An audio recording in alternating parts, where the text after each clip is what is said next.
Have you ever wondered what life was really like for women in the Middle Ages, an era of war, famine, and brutal laws? What was hidden behind the facade of castles and church walls, and what trials millions of women, who are often not mentioned in history books, had to face on a daily basis? Today we will delve into the harsh reality of medieval women's lives, their pain, fears, hopes, and the incredible fortitude that allowed them to survive in the most inhumane conditions. If you're interested in real history, not beautiful legends, subscribe to our channel and don't miss the most profound and true stories about life in the past that you won't hear anywhere else. A woman's life in the Middle Ages began with severe restrictions imposed on her from birth, when often her fate and role in society were determined not by her personal qualities, but by the social status of the family and patriarchal traditions passed down from generation to generation.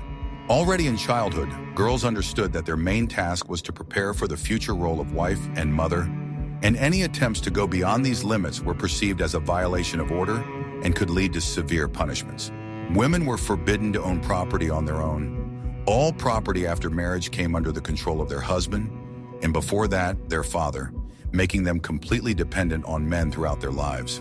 This dependence on men, first on the father, then on the husband, and when widowed, on a son or other relative, was the basis of the social structure of medieval society and was rigidly fixed in laws and customs, where the woman was perceived as an object rather than a subject of law. Education and opportunities for participation in public life were virtually closed to most women, reinforcing their subordinate position and preserving patriarchy. The situation of women was much worse in the lower strata of society, where hard physical labor, domestic deprivation, and the constant threat of disease became an everyday occurrence. In the rare cases where the family had sufficient resources, girls could receive rudimentary instruction from tutors, but more often their fate was sealed by marriage at an early age to strengthen kinship or economic ties. In addition to legal and social dependency, women were surrounded by many restrictions in their daily lives. They were forbidden to wear certain clothes, attend public events, or express their opinions in the presence of men. The influence of the church in the Middle Ages was enormous, and sermons on the humility and obedience of women permeated all areas of life, from family relationships to government institutions. The persecution of women who were suspected of improper behavior or accused of witchcraft was a tragic manifestation of this cruelty and fear of their independence. Death for a medieval woman often meant the end of a long struggle against hardship and adversity. But even this moment was not always free from fear and defenselessness. Painful childbirth, lack of medical care, and distress in society led to high infant and maternal mortality rates. The medieval woman, from morning until late in the evening, was busy with an endless cycle of domestic and agricultural duties, which rarely ever interrupted for rest or respite, because the survival of the family depended on her labor. Her day began with the preparation of a meal of limited food. Kneading bread, boiling chowder, and preparing simple dishes took a lot of effort and time, and this was just the beginning. After the morning chores, the woman would head to the field where she would help with sowing, weeding and harvesting, doing the hard work, often alongside the men, despite the lack of support or substitutes. Physical labor was grueling, requiring strength and endurance, but there was no indulgence. Waiting for help was futile, and rest was rare, for time and seasonal deadlines dictated their own rules. Historical chronicles show that peasant women did not have clearly demarcated working hours. The night hours could also be busy, especially during seasons when work was particularly strenuous. It was especially hard during the cold and hungry winters, when supplies were running low and physical effort required incredible energy, which only meager and monotonous meals provided. The lack of modern machinery meant that all operations, from farming to harvesting, were done by hand, greatly increasing the burden on women. Moreover, many of them were mothers at the same time, raising children often alone, without the help of a husband who might be at war or on other duties. Noticeable in chronicles and records are numerous references to the fact that women, especially in the lower classes, often became ill from overwork, and sometimes physical labor resulted in early disability. There were no social structures to help share these responsibilities, neither state, community, nor family structures. Unlike men who could rely on comrades or community members to help them work in the fields, Women were often left alone to carry out the heavy tasks. Even church holidays, which could have been an opportunity for relaxation, were often filled with extra responsibilities, preparing treats, cleaning, and organizing church rituals. Medieval motherhood was a real ordeal, one that women set out on almost immediately after entering adulthood, as pregnancy and childbirth followed one after another, leaving little time for recovery. In the absence of modern medicine and basic hygienic knowledge, every pregnancy was associated with a high risk to life, and many women did not live to old age precisely because of numerous complications during childbirth. The high infant mortality rate added to the tragedy, for up to half of the infants did not survive the first years of life, and mothers had to endure painful losses almost constantly. The lack of qualified medical care meant that assistance during childbirth was most often provided by women from the community, witch doctors, midwives, with minimal knowledge and limited resources, which often led to tragic outcomes.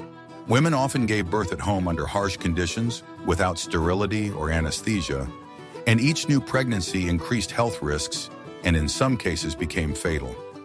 Chronicles and annals note that women in labor often suffered from infections, hemorrhage, and other complications, and the loss of a child was perceived as a tragedy shared by the entire community.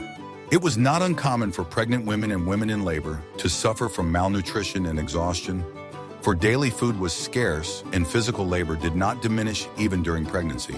Often young women who had not yet recovered from previous births already had to carry and nurse a new baby again, causing chronic fatigue and serious health problems. Records of medieval chronicles sometimes mention women who experienced several tragic deaths of their children each and continued to give birth, subject to the need to maintain the family's lineage and ability to work. Childbearing problems and related illnesses were often the cause of a woman's social vulnerability, for failure to produce an heir could lead to alienation and shame. During the Middle Ages, access to education for women was almost impossible, especially for peasant women and the lower classes, where literacy remained rare and learning was limited mainly to oral skills passed down in the family. Girls were prepared from childhood for the role of subordinate. They were not taught to read and write, much less given knowledge of laws and rights, which made them defenseless against the arbitrariness of men in authority. Education, if any, was provided only in monasteries for the daughters of the nobility, and it was of a religious nature, which did not give women real tools for independent life. The legislation of the Middle Ages emphasized the subordinate position of women, treating them as perpetual minors with limited civil rights. In many parts of Europe, women could not pursue legal matters, sue or defend their interests in court without male representation, leaving them vulnerable to injustice and violence. They were often hostage to prevailing social norms and could not change the situation, even when faced with injustice within the family. Women were rarely owners of land or property. More often than not, all land and resources passed to the male line, and women merely managed them by proxy. In a patriarchal society, women were seen more as a cover to pass on inheritance and maintain the family, rather than as individuals with their own rights and desires. Occasionally, wealthy upper-class women could be educated and even manage their own estates, but they too were under the tight control of male relatives and political forces. Medieval women, especially peasant women, faced a constant shortage of quality and nutritious food, which directly affected their health and vitality because the diet was poor in proteins, vitamins, and minerals so necessary to maintain the body. The diet consisted mainly of coarse bread, cereals, and meager vegetables, and meat and fish were very rare and only on holidays or special occasions, leaving women vulnerable to exhaustion and weakness. Constant malnutrition led to avidominosis, anemia, and lowered immunity, which meant that women were much more likely to get infections and to have a poor tolerance for even minor illnesses. Famine years caused by crop failures, wars, or epidemics exacerbated the situation, with meager nutrition becoming even more limited. And at times, women experienced real hunger, affecting their ability to carry and bear healthy children. Doctors and medicines were rare, and knowledge of disease prevention and hygiene was virtually non-existent, so even simple infections could lead to severe complications and death. In addition, constant pregnancies and breastfeeding greatly depleted the body, and poor nutrition did not allow the body to replenish losses, which exacerbated weakness and contributed to the rapid development of disease. Medieval medicine, based on superstition and limited knowledge, could not help women cope with their chronic ailments. So many illnesses progressed to severe forms. While men often received the best portions of food, women and children made do with what was left over, a reflection of their low status in society. Chronic nutrient deficiencies affected beauty, stamina, and overall body condition, making life especially hard for medieval women. In medieval society, religion played a key role in all spheres of life, especially in the lives of women, for whom the church became not only a spiritual guide, but also an instrument of control that severely limited their freedom and opportunities. Church commandments and moral norms, sometimes interpreted narrowly and strictly, dictated how women should behave in society, in the family, and even within their own bodies, which sometimes turned their lives into a constant struggle with internal and external prohibitions. Moral controls aimed at preserving female purity and obedience were particularly strong, holding women responsible for all sins, from the smallest transgressions to suspicions of witchcraft. Accusations of witchcraft, sometimes based on the most insignificant and unfounded suspicions, were a terrible weapon with which the church and local authorities maintained order and terrorized the population, and women were the main victims of these persecutions. It is believed that between the 14th and 17th centuries, tens of thousands of women were accused of witchcraft, tortured, and executed. Most of them simple peasants who had no way to defend themselves against false accusations. This horrific practice reflected not only society's fears, but also deep inequalities in which women were easily made scapegoats, blamed for misfortune, disease, and crop failures. Religious dogma not only restricted women's freedom, but also shaped the image of the ideal woman, submissive, humble, uncomplainingly accepting her role in society, which combined with their daily hardships, made their lives truly difficult. The church actively promoted the idea that women were the source of sin and temptation, and to atone for this, they had to be completely submissive to their husbands and priests, which restricted not only their rights, but also their personal development. Many women in the Middle Ages had to live under the constant pressure of religious precepts that imposed guilt and fear of eternal torment for the slightest infraction of the rules. In addition, religious holidays and fasts strictly regulated diet and lifestyle, further limiting women's ability to influence their own health and well-being. Often women sought solace and support in folk beliefs and superstitions, which were sometimes in conflict with official church doctrine, leading to further suspicion and persecution. In some regions, women even became custodians of folk medical knowledge and rituals, making them both indispensable and vulnerable to religious authorities. Historical documents and chronicles are full of examples of how religious dogmas and superstitions not only controlled women's behavior, but directly influenced their lives, destinies, and opportunities, turning them into hostages of a complex system of belief and fear. This influence was felt at every turn, from ordinary family relationships to court proceedings, where a woman could be under suspicion simply for showing independence or differing from accepted norms. Thus, the role of religion and superstition was one of the main reasons for the cruelty and restriction of medieval women's freedom, making their lives particularly harsh and full of danger. The life of a medieval woman was imbued with a constant fear of violence, which could come either from within the family or from outside, from neighbors or even the authorities, creating an atmosphere of constant threat and uncertainty. Physical violence by a husband or father was a daily reality for most women, and society often turned a blind eye to such atrocities, perceiving them as normal and necessary to maintain order in the family. Psychological pressure and humiliation were as powerful as physical violence, as women were deprived of their right to vote and respect, and were often subjected to constant insults and humiliation. Historical records confirm that trials of women's complaints against husbands were rare, and even when they did occur, decisions were often in favor of men, reflecting a patriarchal system where women had little recourse. External threats from neighbors or relatives exacerbated the situation of women, as community conflicts and disputes often escalated into violent confrontations in which women were often the weaker party. In addition, the authorities and the judiciary were often able to abuse their power by using women as objects of pressure or blackmail, and by intimidating them with threats of punishment, which ranged from fines to corporal punishment and even imprisonment. The lack of effective support and legal protection turned women into complete hostages of family and community violence, where complaints went unheeded and a woman's word often had no power in court or among neighbors. Even religious institutions that were supposed to provide moral guidance often maintained the status quo, calling for women's patience and humility rather than protecting their rights and lives.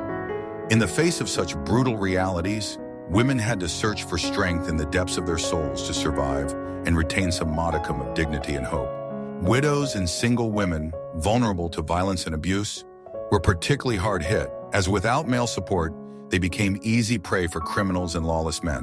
In many regions, there were traditions that protected men from responsibility for domestic violence, considering it a private matter for the family, and only in cases of extreme cruelty could the community or the local liege lord intervene.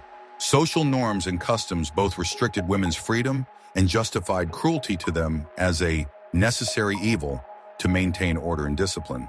Historians note that women, even in those conditions, tried to protect themselves through family ties, rituals, prayers, and secret councils, but actual protection was extremely rare and depended on the favor of male rulers.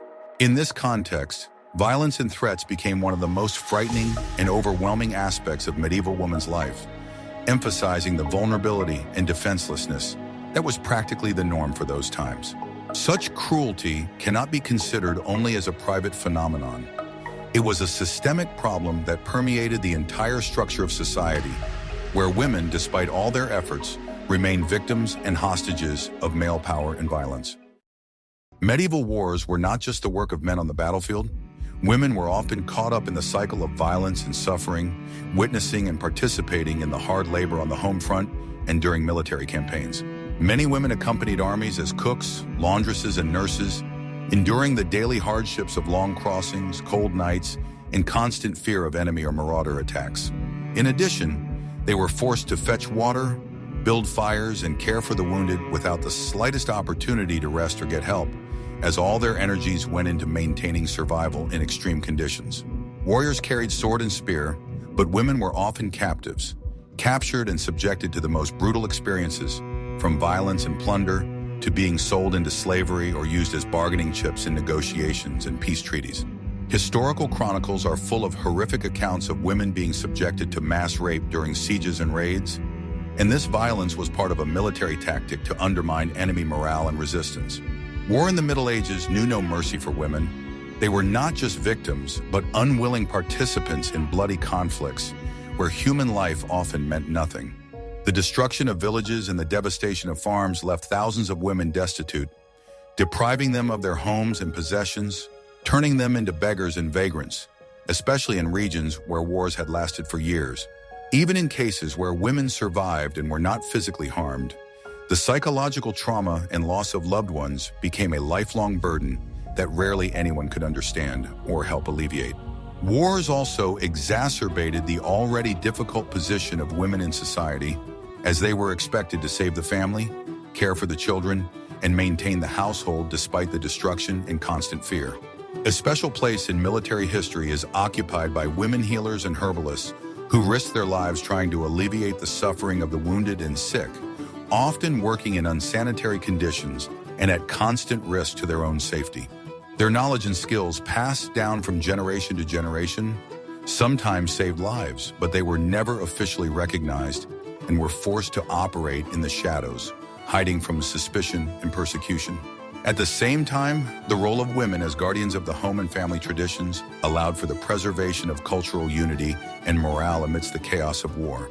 Nevertheless, many historical examples show that women have sometimes become active participants in warfare themselves, defending their homes, leading the defense of fortresses, and participating in guerrilla warfare, although such cases were rather the exception to the rule. Wars emphasized the harshness of the medieval world in which women, deprived of the right to protection and support, faced incredible challenges, often remaining unseen protagonists of tragic events. Their lives during this time are a story of courage and endurance, which, despite the terrible conditions, sometimes provided a spark of hope and continuation of the family. In the face of constant want and the brutal hardships endured by medieval women, It was cunning and resilience that became their main tools of survival, allowing them not only to survive hard times, but also to keep their families and communities together.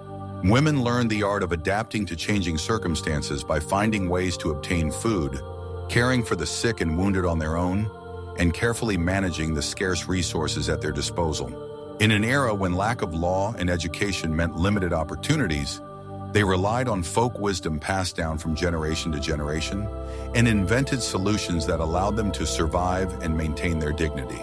Gathering wild herbs, preparing infusions and ointments to treat illnesses and wounds was an integral part of women's everyday life because medical care was inaccessible or primitive, and professional herbalists were rare and often suspicious in the eyes of the church. In the face of constant hunger and harsh labor, women made skillful use of leftovers, kneading them into simple dishes that could satiate a family and prevent illnesses associated with malnutrition. In addition, they were engaged in domestic crafts, weaving, spinning, and sewing, which not only provided the family with clothes, but also allowed sometimes to exchange products for necessary things. Many women ran the household on their own when the men went off to war or died, and it was on their hands that the lives of children and old people who could not take care of themselves depended. It was women who carried the weight of all family survival on their shoulders. They herded the cattle, tilled the land, built shelters, and defended the home in case of danger, with no right to pity or weakness. Their resilience was shown not only in their physical labor, but also in their ability to maintain morale by telling stories to children, passing on traditions, and instilling hope for a better future. Stories of female courage often remain invisible in historical chronicles, but they lived on in folk songs and legends where women, mothers, wives, sisters, became symbols of unwavering strength and endurance. In times of famine, epidemics, and wars, it was women's ingenuity and determination that kept them alive and passed on to their descendants the experience that helped them survive in the most difficult conditions. These women learned to take every chance, every opportunity to survive, whether it was trading, gathering medicinal plants, or secret prayers and rituals that provided solace in difficult hours. An example of resilience can be seen in the wives of peasants who worked in the fields in the absence of their husbands, yet continued to care for their children and household despite fatigue and illness. Women in the cities, often without official status, organized small craft workshops and traded in the markets, which allowed them to support their families and even save money in case of distress. Their daily struggle is a constant balancing act between hope and despair, between fear and necessity, but it was this struggle that formed the basis of survival in the medieval world. Despite many obstacles and injustices, medieval women demonstrated incredible fortitude that sometimes surpassed male strength, and their story is not only a tale of suffering, but also of an unwavering determination to live, love, and protect those they cared about. They were keepers of the hearth, wise counselors and cunning hostesses, whose actions sometimes saved entire villages from destruction. In this difficult, everyday life, resilience was born, which became the foundation for future generations. The harsh conditions medieval women faced on a daily basis, from restrictions on rights and brutal labor, to the constant fear of disease and violence, not only shaped their role in history, but also laid the foundation for an understanding of female strength, resilience, and struggle that continues today. These women, despite systematic oppression and almost total lack of freedom, were able to maintain their human dignity and pass on lessons of courage and survival cunning to future generations, which becomes especially meaningful when looking at the contemporary challenges of gender equality and social justice. Their stories, often forgotten or glossed over in traditional chronicles, are now taking on new life and importance, for it is through an understanding of the past that one can gain a deeper appreciation of the long and difficult road to the rights and freedoms that are now taken for granted. The modern understanding of women's power draws heavily on this centuries-old tradition, when the struggle for survival and dignity became the basis for the formation of new identities in the women's rights movement. It is important to remember that many of the ideas that are now perceived as natural, education for girls, the right to property, freedom of choice, have had a long and thorny road, rooted precisely in these difficult eras when women first began to resist existing norms. Knowledge of their fates helps us to better understand the mechanisms of social injustice and oppression, and inspires us to continue to fight against prejudice and discrimination, which unfortunately have not completely disappeared in today's world. Medieval women are symbols of invisible but unbroken strength, whose lessons remain relevant in every aspect of human life. Learning the stories of these women helps today's men and women appreciate the extent of the hardships and injustices their ancestors faced, and see how important support, equality, and respect are today. In this context, the legacy of medieval women becomes a bridge between past and present, reminding us that progress is only possible through awareness and respect for those who have struggled before. Their experience teaches us to appreciate even the smallest steps towards freedom and justice, and to realize that true strength is not only physical endurance, but also the ability to withstand circumstances without losing one's humanity. Historical evidence shows that despite prohibitions and rigid boundaries, women of the Middle Ages made significant contributions to culture, crafts, and even political processes, albeit in the shadow of men, and their hidden exploits became the basis for the formation of new social roles during the Renaissance and beyond. This heritage is evident in literature and folklore, where heroines possessed not only beauty, but also intelligence, fortitude, and the ability to resist. Hence, there is an important lesson for modern times. The strength and resilience of women are multifaceted and do not depend on official titles or legal norms, but come from the depths of the human soul and life experience. Today, as the world continues to grapple with gender inequality, to remember and honor those who lived their lives in conditions where women were almost defenseless is to contribute to a more just and humane society. It is important to share these stories so that they are not forgotten, but instead become an inspiration for new generations, emphasizing that even in the most difficult circumstances, struggle, resilience, and victory are possible. After all, it is through understanding the past that we can build a future where everyone, regardless of gender, can realize their potential and be heard. The stories of medieval women are not just pages from the past, but a living reminder of the cost of winning the rights and freedoms that many of us today take for granted. Their struggle, resilience, and endurance inspire us today, teaching us to value freedom and respect human dignity. With these lessons in mind, we can build a more just future where no woman is ever left unprotected and unsupported. Thanks for being with us. Don't forget to subscribe and click the bell so you don't miss new stories revealing forgotten pages of our history.